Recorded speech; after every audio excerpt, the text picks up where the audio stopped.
It's a good win. There's a lot of people. It's like Woodstock, except everybody's got their clothes on. Don't eat a damn snack. You're like my wife when you get in space. You just get lost. Short steps are better than long steps. That's the only time in your life you're going to hear short is better than long. Here we go, baby. It's a road to Canton. It's season 2, episode 58. This is quarter 4. Boys, how are we doing today? It's been a long season, that's for sure. I know Sayers was just giving us the backstory about how his evening's been going. So I'm sure it's been just as just as long for him too, man. Yeah, just so everybody knows, Ryan just got fresh off of painting the field. He's sitting here. If you're not watching us, Ryan is showing his hands right now. He still has that gold and white paint on him. He just got done painting this field as he got here. I agree with you. It's been a long season, a great season. We talked last week, man, how things have changed since the quarter 2 episode. But hey, we're 614 Headsets, the weekly podcast where we say football is unconditional love. Tom Brady said that. We couldn't agree more. If you're just finding us, we're 3 coaches from Central Ohio around Columbus who just couldn't agree more and just eat, sleep, and love this game. It's week 11. It's playoff time. The boys are fresh off a back-to-back championships in their conference, which we'll get into in a little bit. But we just want to thank you for riding with us. This is the end of season 2, unless we get into a little bit of bonus content. So we're excited. This is thinking today. This is pretty memorable. I'm thinking about, man, it hit me, man. Like, this is it for season 2, unless we do a little extra. So excited about that. But Diamond, why don't you tell everybody what we got going on in the rest of this episode? Yeah, similar to our other quarter check-ins, we got our own pick 6 just between the 3 of us that we'll go through. I always love it because now I know that Stout prints his sheets beforehand, so he doesn't really know what Sayers and I put on there because we like to hold it in for later. So we got that, obviously, and then checking in on some of our favorite matchups for the playoffs, regardless of region, some big storylines, maybe a little predictions, various things like that. So really just a playoff check-in for what's shaping up to be a great playoff run for not just the city of Columbus, but the entire state of Ohio. Yeah, so make sure you subscribe. Please follow. Give us a rating, a retweet, anything. Any little thing helps us, and we really appreciate it. So let's just go ahead and say, hey, Ryan, why don't you fill in everybody, man? How's it been? Give us a little refresher how the last couple weeks have been for the Northland Vikings. It's been fun. It's been a fun ride since our last episode as well. Like, our kids have done a great job, right? They got a piece of the city north. And I was telling Donnie before we got on is I don't care if it's a full piece of it. I don't care if it's like outright or just a little piece of it and getting a third of it. I'm grateful for our kids to be able to fight through the game at week 10 like they did. We went through 3 quarterbacks now this year. Like, just the injury bug has hit them, right? And then that pulls guys off defense. I got a freshman starting at weak safety or strong safety, you know what I mean? And it's been a wild ride adjusting. And I know you guys have a similar situation as well. Yeah. But to see our kids, like I was telling you on the phone the other day, like, this has been the funnest year of my entire coaching career, because to fight through that week 10 and get through that game and win the way we did in overtime after being down 14-7 with 3 minutes left in the game, that was just probably my favorite win. And that would probably be the most memorable one that I'll have in my career at Northland. Definitely beating Beechcroft for the first time.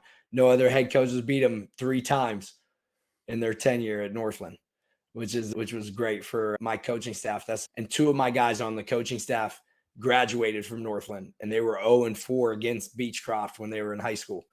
And so, like, now, since being on staff with me there, they have a winning record coaching wise against them, which is pretty cool for them. And to experience that with them was actually really cool too.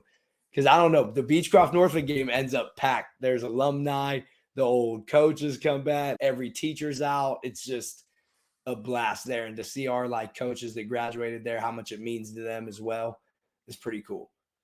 Yeah, it's awesome. And people who maybe just are checking in real fast and maybe haven't followed along with every episode. But quarter two, we were both sitting here as two teams at 1-2, not feeling too great about the start of the season and where we were at. And those some dark times. And I know for us, it wasn't a situation we had used to being in. And I know, Ryan, like even last year, you were on a hot start too, right? I think you guys went, what, 9-1? Did you go 9-1? 9-1. We won 9 straight. So, like, for us, So that was the same spot, right? Like at the beginning of the year. That was tough. We were all in positions we didn't know, and same thing for us. Obviously, Brendan going down was a huge a crush to us emotionally and just everything trying to figure out. So it's been interesting to see two guys or two programs at 1-2 both have lost their starting quarterbacks at different time, and that's what this has been really fun for me. Pause. I don't know about fun. It's been a chess match. You know what I mean? I think that's been the cool thing looking back is how our staff and our kids have just done whatever it takes. They've bought into whatever game plan has been every week. They've bought into the chess match. They've bought into the team game plan of what's going on. That's been really cool. And I've just been loving, Donna's been a part of it, but every week I've been really diving into like visualization and building a motto and building a message to the team. And it's been centered around like a lot of different topics, right? It's been centered around a lot of like military stuff and history. I feel like I've been giving little 10, 15-minute history lessons across since like week 2 or 3, but it's been really cool to see how it's resonated with our kids and how it's flowed with how the season has been. And I've been having a little fun with that, but congratulations, Northland and Ryan. Proud of you, man. Proud of the boys, man. It's an awesome ride to sit here. You guys, like back to back, it's cool. Yeah. We started 6-1-4. We started off with a championship. Yeah. Won championship the first year. Both won a championship the second year. It's been a roll for the 6-1-4 heads. I think it's only right that season 3 probably starts off with a little bit of, once again, championship season thing, but just talking about how this one was probably a lot different than any other ones we had to go after, and maybe how we did it or overcoming some things, because we've had a lot of adversity this year and so have you. So it might be a really interesting to talk about how do you fight through adversity? How do you overcome it? How do you minimize it? Maybe you don't ever really truly overcome it, but how do you minimize it? Hey, as we get started today, 614 Headsets is sponsored by Fundraising University, Ohio. Fundraising University of Ohio offers a variety of fundraising efforts to help football teams run profitable, effective, and fast-paced fundraisers designed to raise the most money in the shortest amount of time to reach their fundraising goals. Fundraising University of Ohio is locally owned, operated, and with their 6-step blitz system will help your team maximize profits. Brent Maxwell with Fundraising University will sit down and help you strategize and execute your fundraiser. If you're interested in us running a fundraiser for you, please contact Brent at bmaxwell@fundraising.net or 740-501-8946. It's a great time to think about it as you get into that. You take maybe a couple weeks off and you start to plan out that next year. Reach out to Brent. Think about how to set your team off to the next level. I know a lot of coaches have used them and said it's been their best fundraiser they've ever had to date. He'll get you right, man, and he'll make life easier for you, and you'll be able to do a lot more for your team. But I did that. We love you, Brent. Let's get it going.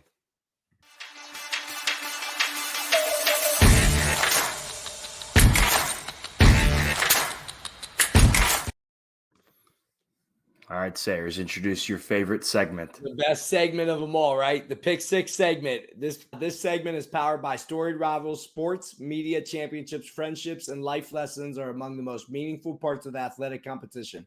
They are passionate about preserving them by offering the most unique highlight experience available. That's right. And Storied Rivals delivers your team's content with services designed to change the way you experience these unforgettable moments now and for a lifetime. Storied Rivals now offers a complete team apparel and player shop customizable to your program. Contact them by email at info@storyrivals.com to schedule an appointment with a member of their team. And if you just won your championship or you're needing playoff gear, the boys have been busy over there. I saw some of the designs. They're fantastic. Get with those guys over there. You'll love what they do. Build your community up as you head into these playoffs or maybe regional championships or beyond if you're lucky enough. So get with them. Ryan, what you got, man? First one, right? This doesn't resonate that much with Donnie because he's not in this stage of life yet. No. But at the Soon. same time, he can still answer, right? He can still give us the answer. What's the one piece of candy you're taking out of this trick or treat bag? Because Stout means first, because you sure, want it, right? Because Yeah. you want it. All Yeah. right. Man, I'm gonna go with the classic. You give me a Twix, a Snickers, or a Reese's. That's getting snatched out of there any second. Yeah. I'd have to go Reese's Cup, but I'm a sucker for Jolly Ranchers. Always a big one growing up as a kid. It's like Reese's Cup or Jolly Ranchers. Why Little is sweet he tooth. so weird? Sweet tooth. The Jolly Rancher. I've never once in my life, Stout, heard somebody pick a Jolly Rancher for their candy that they would want. I'll give you my first question. No, hold on. The The that's best right. You is got to answer. Sour Patch Kids. That's the best. That's Sour what Patch I'm Kids is taking, good. no matter what. Sour Patch Kids. Those is are good. Those are good. All right. My first question. It's been a couple weeks since we checked in on Browns fans, both of you guys. But here's my question for your former quarterback. Does Deshaun Watson ever play a snap in the NFL again No. after his injury in Cleveland? Not the Browns, because I think that's obvious, but does he ever No. play a snap in the NFL again? No. I agree. No, I think they're just the years and years have gone by where there hasn't been anything that you would even want to pay this guy to be on your team in any fashion. No. There was some, I'll have to find the video. There's some reporter who was talking about his time in Houston when he was there. He said he went to a practice and who's the former Penn State head coach, Bill O'Brien, when he was the head coach, but the play caller there. The reporter was like, I went to a practice during Deshaun's MVP year. And I just kept watching him. And he goes like, Deshaun just kept watching and looking at Bill O'Brien. Like he would never take his eyes off him. He realized that he was getting every single cue, like in practice, from Bill O'Brien. He's like, that can't be right. There's no way as a third-year MVP quarterback you're doing that. So that was an interesting nugget of, was this guy like ever even that far developed as a quarterback, or is it just that college style that I think what people forget is at that level, you can speak into the quarterback's like helmet all the way up until 15 seconds left. So you think about how much information you're relaying and until that point. And I think that's what's really interesting about college and how it's going to be in the years developing. These teams who do go no huddle are longer on the mic and communication systems with their quarterbacks. And so you could essentially line up, go call a play or call two plays, and then all of a sudden give a feedback. Hey, remember you're doing this or that happens. And so I think it's going to be really interesting to see. I'm not surprised. And I think it'll be interesting to see how that plays out longer in the next couple of years in college football too. Yeah. No, for sure. I just think Deshaun Watson is just too much bad PR for another team, right? Like they're going to get shredded signing him. Then he's going to do terrible. They've already seen how it went. Like it's just not, no, he'll never play again. And he got all the money he needed, right? Choice.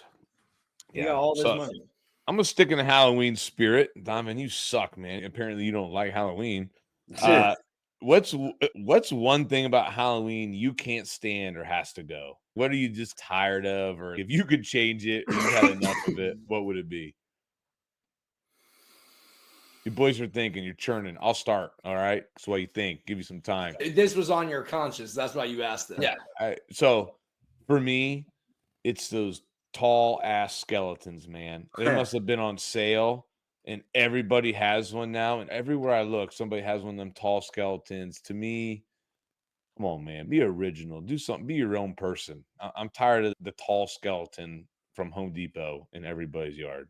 All right. I like that. I like that. I'll say what has to go, man.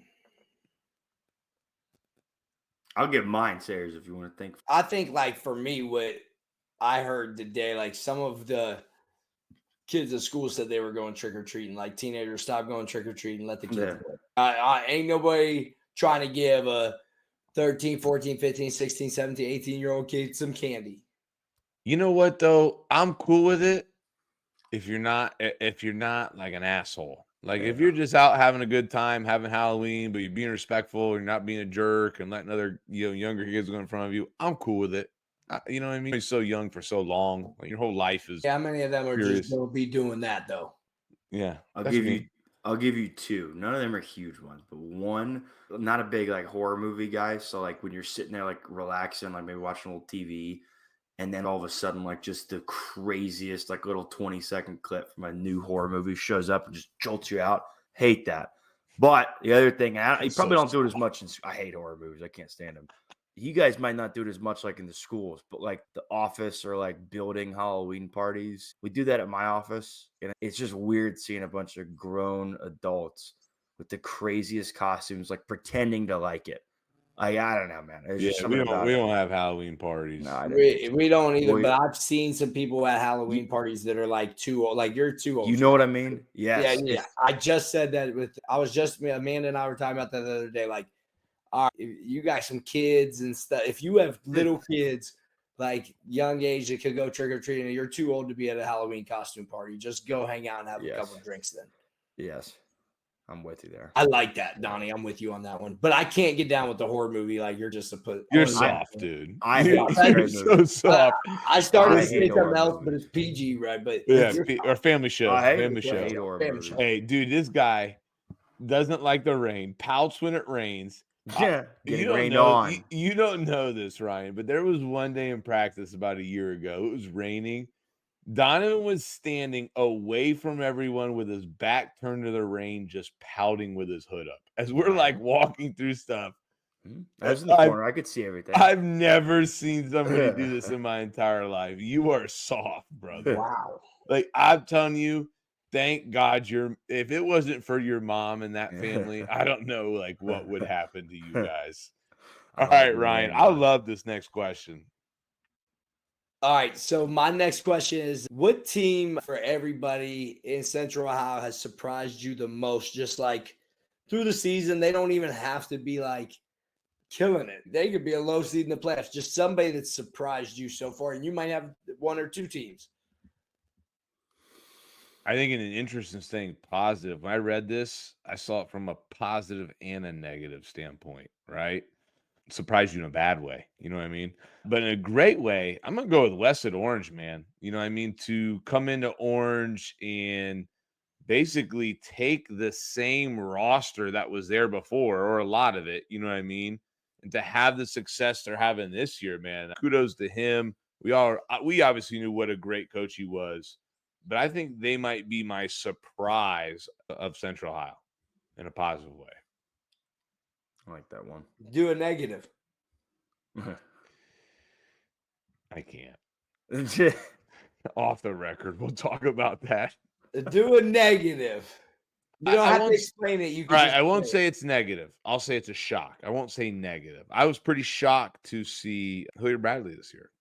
Honestly, like when you think about teams who win a regional final and do some things, I wholeheartedly mean this isn't in a negative way. After scrimmaging them and just seeing how their season was and where they were, I was really shocked in an opposite way. I would not have anticipated their season to be what it was. Typically, like, you know, that when your program reaches success like that, it rolls over in the next year or so a little bit. Right. A lot of that has to do with personnel probably, but I was shocked. Yeah. I am shocked too because of the fact that they smacked everybody at their 7-on-7 tournament. Which that goes to show you. Fake is football. 7-on-7 real? Play football. It's not. No. I'll give you my surprise team. I've talked about them like maybe second or third check-in we did, but I'll go with Taze Valley. 6-4, first year in the OCC. Had some like ups and downs, like against some like the top end opponents they played, but like more than held their own in some of these OC games. Come out of it with I think, are they 7 seed in your region? I think that home playoff game. Yeah. Yep. Winning record, beating OCC teams that I guarantee you nobody said that they would or didn't predict them favorably. So that's Is that Coach Cross at Taze Valley? Long time, Coach Cross. Yeah. Yep. No, he's done a great job, obviously, like winning a lot of games over there. Like for them, that people counted them out before the year. Oh, they're going to the OCC. There's no way they're going to win any games in there. And they've definitely won a couple, obviously. But the number one surprise for me is a team that went from 2-9 now to 7-3. And they've always traditionally, since I've came to Columbus, because probably my best friend through college, Grant Russell, was the quarterback there before, and he only won one high school game in his career there, and that's at Newark. And they've had a phenomenal. Coach Taylor listens to the show. We were just talking this past week, man. Those guys, proud of them. That's an awesome job. Tough round one matchup, but real tough round one matchup. But at the same time, though, that's huge for them, right? Be able to go 2-9 last year, and then now you're 7-3, and you've had some big wins too, like come from behind wins. Undefeated at home too, if I read right. I think they were was it Reynoldsburg? Did they beat Reynoldsburg? Didn't they beat Reynoldsburg? They beat Reynoldsburg. I think that was the game that they were down 20-7 at half and came back and won 21-20. Yeah, they were down. Yeah. That's huge. Yeah. So that's my team. That's a great pick. It's a good one. Donovan, you had a second team. Who's the second team? No, I just had Taze Valley. Oh, you said Taze Valley. Yeah. So that's a good one. You didn't have a shocker like team that was like shockingly not doing as well as you thought? No, I guess one of their shock, and it's not a negative thing. It's not a massive shock because I think everybody knows the talent there. But like, how about all 4 Olentangy schools finishing with the record and kind of the caliber that they have at this point? Berlin, Olentangy, Orange, and Liberty, all with 8 wins at least. Olentangy's cooking right now for sure. You think all in the same region? It's insane.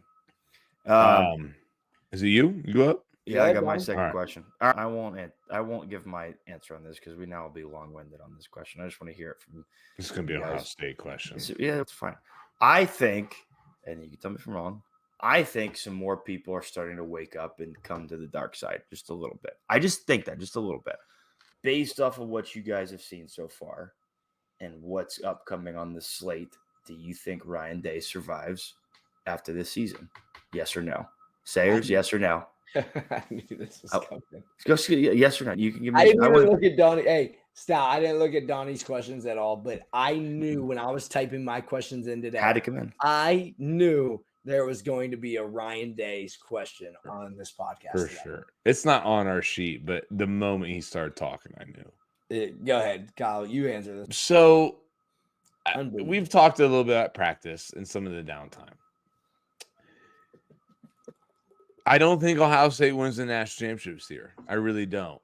But I don't know if Ohio State is bold enough to make moves to move on.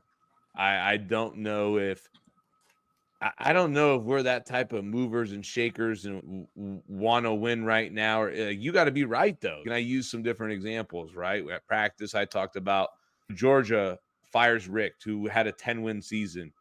But they went after Kirby Smart, and it worked out. But on the flip side, you're Nebraska, and you fire Bo Pelini after 9, 10-win seasons all the time, and then you slip into a dark age. Do I think Ohio State's going to slip into a dark age? No. But what I mean, though, is that's a tough decision and a tough spot to be in. Do I think Ohio State's struggling in big games? Absolutely. You're struggling in big games, and then you're coming out, and Nebraska performance is not great. Nobody would be happy about that performance if you were coaching it or a great fan. But personally, I just don't know if Ohio State is built like that.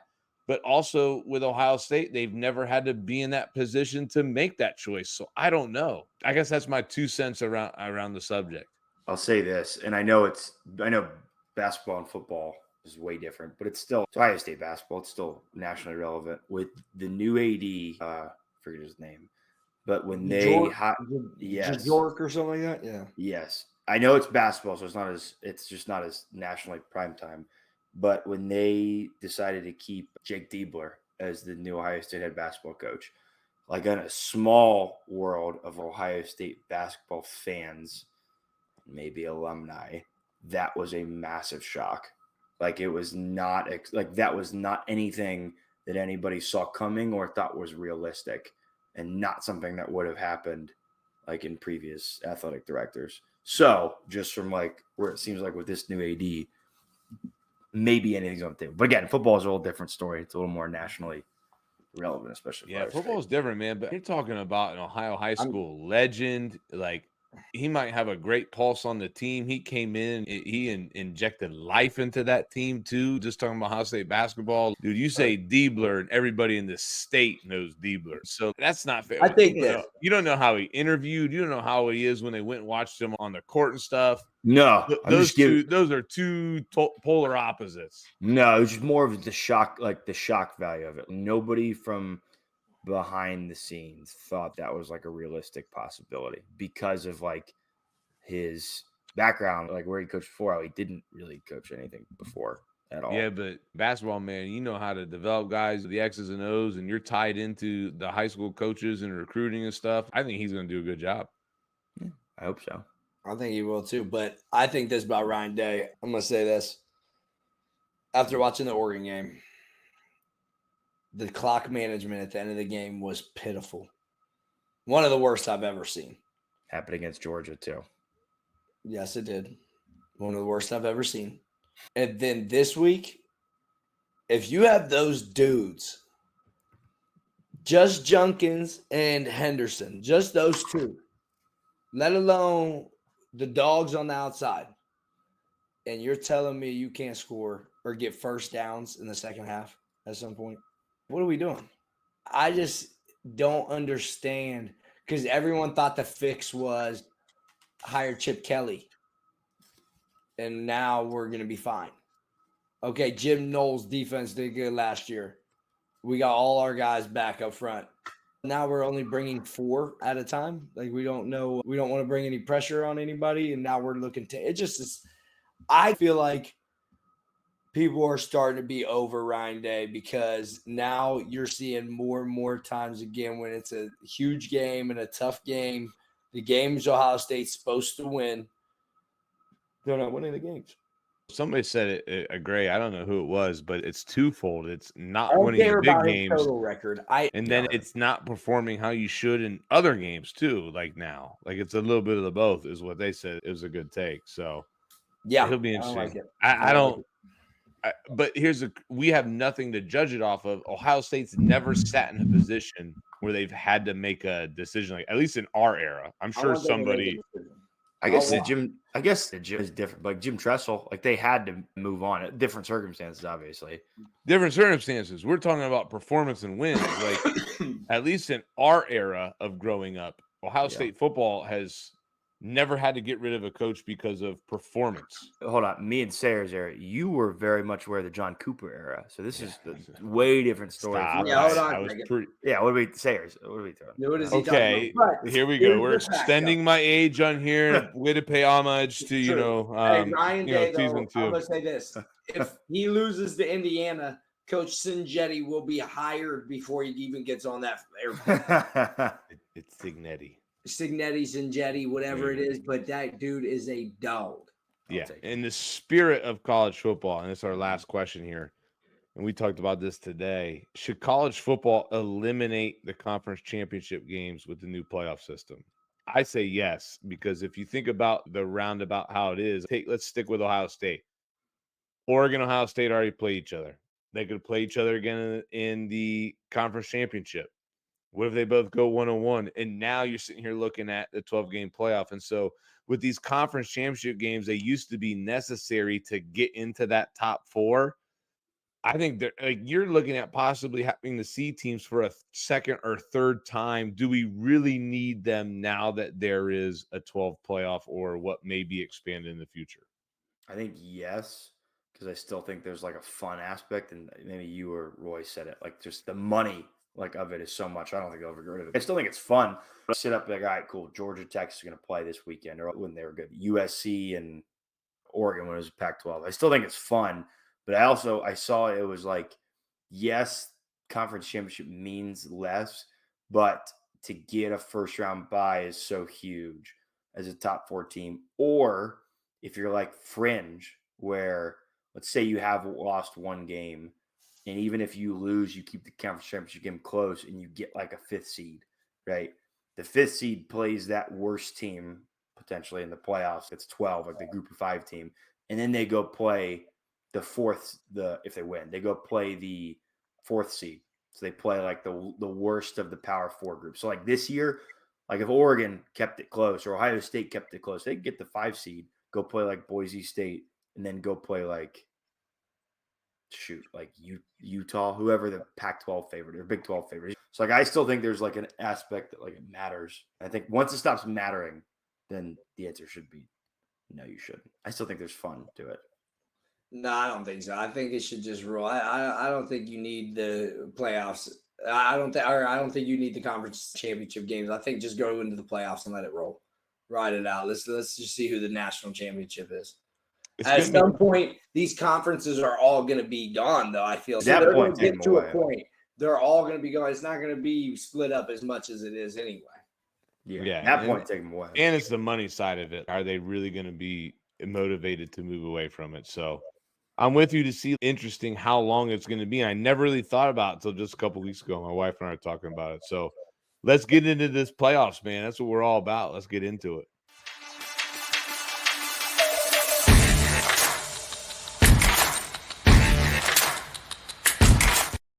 All right, as Coach Stout alluded to, our main topic with the playoffs is sponsored by First Down Playbook. First Down Playbook is the nation's leading playbook and play design software with over 35,000 professionally drawn and editable team plays with notes and full playbooks to start from. You'll be on your way to getting edge over the competition.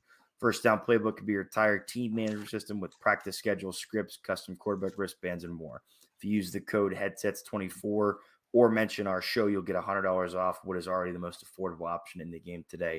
The link is in the show notes. Obviously, it's the end of the season, relatively speaking, for most teams. So this may not be applicable this season, but if you're looking for a new system, you're looking for a better way to manage your team system, check out First Down Playbook. They're a great resource for coaches and programs out there.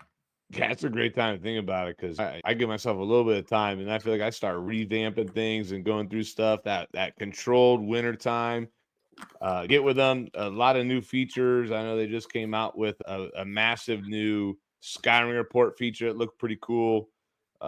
Awesome product, quick drawing, efficient, great ideas on there.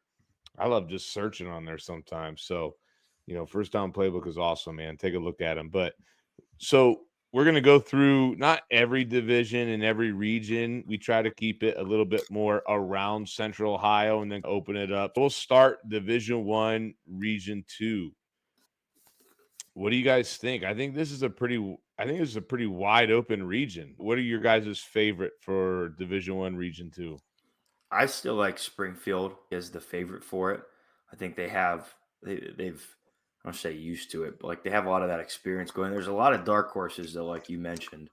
I think one game that piques my interest, I put it on there, and maybe this is like a surprise, but I got Westland versus Dublin Kaufman in the opening round. The old guard of Columbus and Dublin Kaufman versus not necessarily the new guard in Westland, but like the up and coming, like the lights are on you as a program right now because you've earned that success this year in Westland. Kaufman is 2-8, but they just dropped 50 points and win against Hilliard Bradley. I think to make the playoffs, I don't think they would have made it if they didn't beat Hilliard Bradley. They've also lost to Olentangy Orange and Liberty by combined 11 points to two of the top teams by rankings in the state.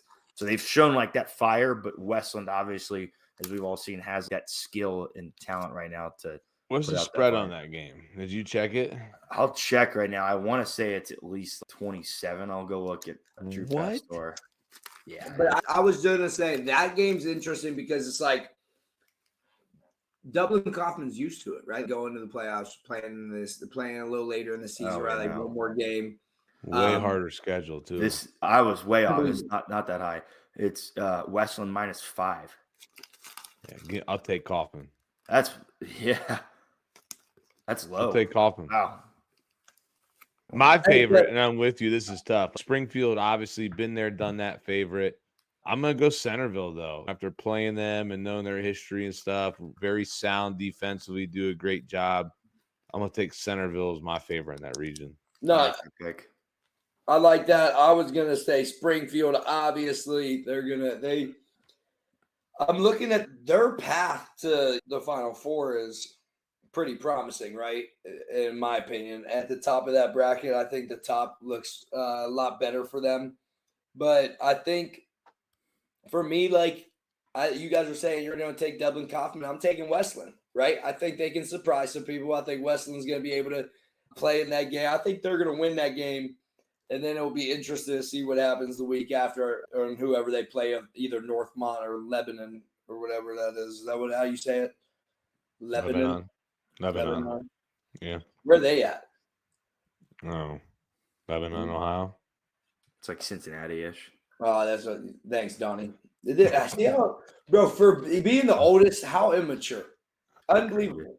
Region 2 seems to be pretty open. I think it could. Springfield obviously has been a favorite. It's hard to count them out. It's pretty interesting to see that one.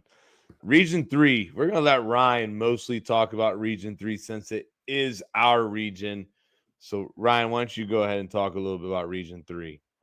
I think the winner of Region 3 is the Gahanna Lincoln Lions. It'd be awesome if it's a wide open region. Right? Like, I'm gonna say this region is just unbelievable. No, there's just everybody has a great. I feel like every team has a great record in this region right here.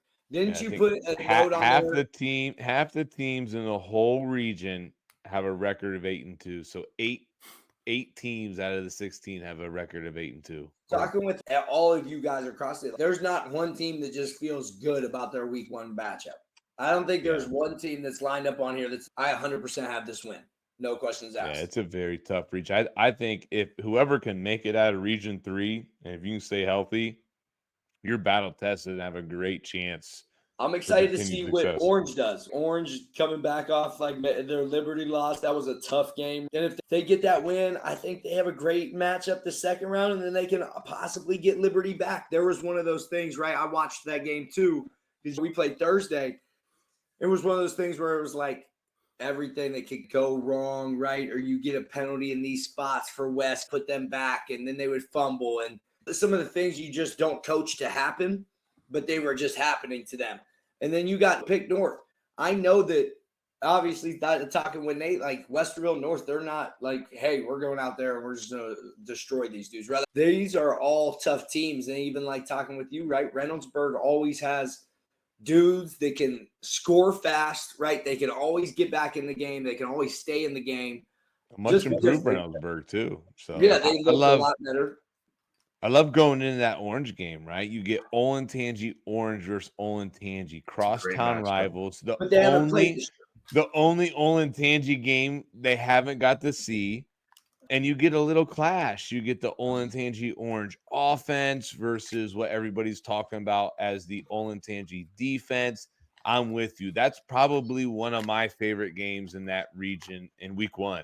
There's definitely a path to some very interesting rematches. That's what's tough about Region 3, man. I couldn't pick a team in that region. I couldn't pick a winner for sure. For sure, but it's all OCC teams. It's all teams that have already played each other, have seen each other. It's a very tough region to make it all the way through. Region 2, Division 2, Region 7. We didn't talk about Region 1, Region 4, Division 1, a little outside of our range, what people listen to. Obviously, you know about St. Ed's and Moeller as the favorites. But getting in Division 2, Region 7, this is Ryan's region. Another very loaded region, right? Obviously, it's the region that Masson Washington is in, right? Defending state championships, is clearly picked as a clear favorite. But I like some dark horses like Big Walnut or even Ashland to make a push to get to that regional championship game. I think those are two teams that maybe you could see challenge them and get to that final game versus them. What else do you guys got about the region? We were arguing at the practice today about that. Who's the one team that can challenge Massillon and get a W in it and get out of the region? And I said, dude, I think that Big Walnut has proven that they can hang with anybody and they can play football. They play good, smart football. Yeah. Last week they got down early and then they adjusted at halftime and were able to come back and get a huge win over Westland. I think they're a good squad to look at there. Then I also think for Massillon, it's just really hard to say that a team's going to get by them. I like the Ashland too. I saw their record. I think they're a really good team as well. And then also, just like Perry, who we played, they're going to be a very tough team. They've played Canton McKinley tough. They've played they play in the Federal League, so they're playing a very tough schedule up there as well. That top half of that region is really tough. That and yours, when you look at how the matchup shook out, that top half where all of you guys are playing each other, everybody we just mentioned, that's a really tough part of the region to be seated in. Yeah, I think It is. The one team, I don't know if we talk about challenging like a Massillon or somebody like that, but one team that I think could, just knowing their past, could have, I wouldn't be surprised to see their face like in the regional quarterfinals, would be New Albany. They play DeSales in round 1, and that path takes them to the 4 versus 13 matchup if they won, which is, if I have it right, it's Ashland versus St. Charles. And I think either one of those games, obviously we talk about Ashland as a dark horse, but I think either one of those games, we all know New Albany from being around here, like how they built up some steam late in the season. They've won 4 of their last 5, 4 of their last This 6. is their first year in Division II, right? Correct. Like, so for them, back to D2, but yeah. Yeah.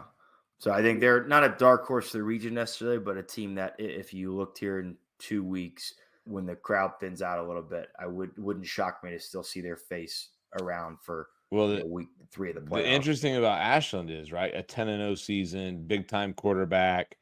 That's where I'm from, right? Head coach really well known, but like strength of schedule, not as strong. That's why they're seated where they're at. And then you add in the fact hasn't had to play a lot of these Columbus area teams. So to me, I'm super curious. I'm really excited to watch seeing how that stacks up when they finally match up with one of these Columbus teams, just seeing where these regional differences come out to play. Let's get into Region 3 or Division 3, Region 11. This is obviously Bishop Watterson's year, right? They feel like a team of destiny. I don't think anybody would argue that. There's a couple teams, right? I think Steubenville has the pedigree and the championship blood to push them. Tri-Valley's been putting up a lot of points. What else do you guys think about Division 3, Region 11? Is there any other team that you guys had? Granville. I like them a lot in this region. I think they're only lost from looking at Licking Valley, but they put up some points against a lot of teams. And 53 points in one game, 70, 48, 47. So they can score 44. Like, they can score at will. And I think, again, Watterson is a very heavy favorite in that region. But I think they're well coached in Granville. I think they got some momentum coming in, obviously sitting at 9-1. Probably a little chip on their shoulder, too. That's a tough region to sit there and go, hey, we're 9-1 and we're tied for the 5th seed. You know what I mean?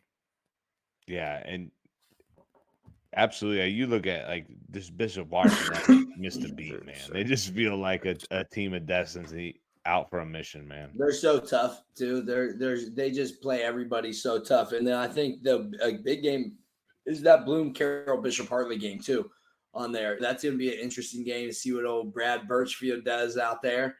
A rematch, week 8 rematch. I like Bloom Carroll in that one. We'll see how they play. They've been playing tough as well. So, and they're battle tested as well, right? Like, they've been there. They've been playing for regional titles the past couple years. But also, I think that just Bishop Watterson's going to get their chance again to go ahead and go make it to Canton and go play some football. Yeah, I think you'd be dumb if you'd vote against it. I think they got a great chance. And then we took divisions 4 through 7 and just lumped everything together. Division 5, Region 19 is obviously what holds some of the teams around us. You got an awesome matchup between Columbus Academy and Harvest Prep Brewing for Week 12. That's a game if I were not in the playoffs or if I were looking for a really great game to go watch, Columbus Academy 9-1, Harvest Prep played a great season as well, having a great year. That's an awesome matchup brewing in that side. It's obviously Ironton's region and year, you know what I mean, over there. But that's when I like Afrocentric's path, right? Like West Muskingum, that's a good draw for them. I talked to Coach Davis. He likes his spot where he's at. He thinks they can compete there. Columbus Academy, yep, I think they're going to do a good job. Ironton's obviously, I think, the obvious favorite in that region. But whoever wins that Columbus Academy Harvest Prep game is going to give Ironton a tough game, though. I think they're going to give them a very tough game to be able to get there to the regional championship. But so I don't know if it's going to be as easy as Ironton thinks, though, because they're going to have a tough round 3 matchup, right? That'd be round 3. Yeah. I've got sticking in Division 5 right next to Stout's pick in Region 18. Number 9, Johnstown here around Columbus. They're 9-1 looking around in those regions. The top 9 seeds in Region 18. All but one are 9 wins or above. 10-0, 10-0, 10-0. Crazy, dude. 9-1 is 4 through 9, except for Triway, who Johnstown plays in the opening matchup. Johnstown has outscored their opponents this year 381 to 89. So there's one game that they slipped up a little bit. I think it got away from them. Took that game out. They're outscoring their opponents like 370 to 38. So I think that's a team around Columbus that you could see some surprise from. Get another high-powered offense, dropped like 70 twice in their game. So one team to keep an eye out for there in Division 5. There's going to be a lot of great games. Thing on Facebook was I've seen like a post out there now that people are complaining about these Harbin rankings and how the points are and how there's some teams that have better records, but they don't understand strength of schedule and how it's calculated. So it's been an interesting argument. Have you seen that? Have you guys? I don't know if you guys have seen it or are familiar with it, but it's been an interesting argument that I've seen on Facebook. I haven't seen it much yet. I've seen people talking about alternative seating options and different things. Do you like how we do it? Do you think the Harbin rankings are? I'm okay with how we do it. I think I think a lot of Central Ohio coaches at the Division I level are maybe a little bit tired of the way our region is a little bit. I don't know, man. There's no perfect way to do it. It's exciting when you get to play new teams. You know what I mean? Like there's something about being in a playoff situation and getting to play a team you don't usually play or see a lot. I love that. I miss that a little bit. Back to the 12-team playoff. Should we go back 12-team? If we're going to do something, 16's way too much. 100%.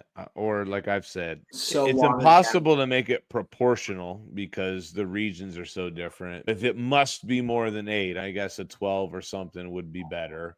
I would love to even see play around with blowing up Division I and going back to 2 regions where it's all mixed around and you've got a north and a south. In my high school, I graduated in 2014, so the 2013 year was just 2 regions. Yeah, that's when I was coaching at Wadsworth, and it was really cool to have just a completely different matchup. We would have smacked y'all when you were at Wadsworth. We would have beat you by 50. You wouldn't have scored on our defense. I actually played a game at Austintown Fitch, if I remember. I think my second year there. If we were told we were playing Wadsworth, we probably wouldn't even have played. We would have had the set 2s in. I really do. It'd be great to see something different Division I if this is where we're going to keep it. I think it's needed. So a lot of great games in Columbus. I'm excited to see. Let the madness begin, right? Hopefully everybody stays healthy. I want to appreciate you guys for checking us out, following us. Make sure you subscribe. Get ready for season 3. We're excited to get rolling. Look for us to talk about what we might do for the clinic next year and some other things as we keep trying to blow this thing up. But appreciate everybody who's followed us and helped us grow this point. Let's keep growing. Let's keep celebrating this great game in Central Ohio football and beyond. All right. Peace, everybody. See ya.